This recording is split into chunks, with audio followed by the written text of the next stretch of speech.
Hi, ഇന്ന് നമുക്ക് ടേസ്റ്റിയും healthy ആയിട്ടുള്ള ഒരു പീനട്ട് ബോൾസ് ആണ് ഇന്ന് ഉണ്ടാക്കാൻ പോകുന്നത്. അപ്പോൾ അതിന് വേണ്ടിയിട്ട് ഞാൻ പീനട്ട് എടുത്തു, വറുത്തു, അതിൻ്റെ പൊളിയൊക്കെ കളഞ്ഞ് നല്ല ശുദ്ധമാക്കി റെഡിയാക്കി വെച്ചിരിക്കുകയാണ്. ഇനി ഇത് നമുക്കൊന്ന് മിക്സിക്കകത്തിട്ട് പൊടിച്ചെടുക്കണം.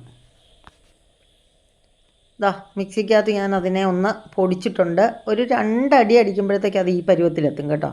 അപ്പോൾ അതിന് ശേഷം നമ്മളിനി അതിനകത്തേക്ക് ഒരു പിടി തേങ്ങ ഇട്ട് കൊടുക്കണം കേട്ടോ. ചിരകിയ തേങ്ങ 1 കപ്പ് ഇട്ട് കൊടുക്കണം.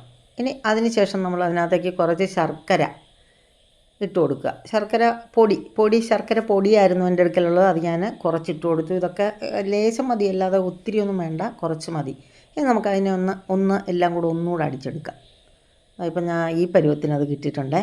ഇനി നമുക്കിതിനെ ഒരു ബൗളിലേക്ക് മാറ്റാം. അപ്പോൾ ബൗളിലേക്ക് മാറ്റിക്കഴിഞ്ഞാൽ അടുത്തതായിട്ട് നമ്മൾ ചെയ്യേണ്ട, അതിനകത്തേക്ക് ഒരു ലേശം നെയ്യും കൂടെ ഒഴിച്ച് കൊടുക്കുക കേട്ടോ. ഒരു സ്വല്പം നെയ്യ്, ഒത്തിരി ഒന്നും വേണ്ട കേട്ടോ. നമ്മുടെ സംഭവത്തിൻ്റെ ഏകദേശം ഒരു 3/4 കാര്യങ്ങളും റെഡി ആയിട്ടുണ്ട്. ഇനി ഇതിനെ നമുക്കൊന്ന് പതുക്കെ ഉരുട്ടി എടുക്കാം കേട്ടോ. ഇതിനകത്ത് ഉരുട്ടിയെടുക്കണമെങ്കിൽ ഇതിനെ വലിയ ഒന്നും ചേർക്കണ്ട കേട്ടോ. നമ്മൾ ഈ പൊടിച്ച് വെച്ചിരിക്കുന്ന ഈ സംഭവം നന്നായിട്ട് ഉരുളും. നന്നായിട്ട് കൈവച്ച് ഉരുട്ടി എടുക്കുക.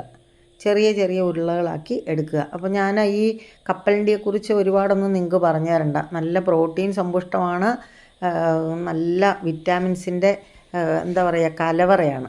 ഇതിനകത്ത് ഇട്ടിരിക്കുന്ന സംഭവങ്ങളൊക്കെ തന്നെയാണെങ്കിലും എല്ലാവർക്കും കഴിക്കാവുന്നതാണ്. അപ്പോൾ കുട്ടികൾക്കും മുതിർന്നവർക്കും ഒക്കെ ഹെൽത്തിന് ഒട്ടും പരിക്കില്ലാതെ കഴിക്കാവുന്ന ഒരു നല്ല സ്നാക്കാണ്. അപ്പോൾ ഇത് എല്ലാവരും ഒന്ന് ട്രൈ ചെയ്ത് നോക്കുക, കഴിക്കുക. എന്നിട്ട് ഇതിൻ്റെ അഭിപ്രായമൊക്കെ ഒന്ന് വന്ന് പറയണേ. നിങ്ങൾ ആരെങ്കിലുമൊക്കെ ഉണ്ടാക്കിയിട്ടുണ്ടെങ്കിലും ഇല്ലെങ്കിലും പറയണേ. ഓക്കേ.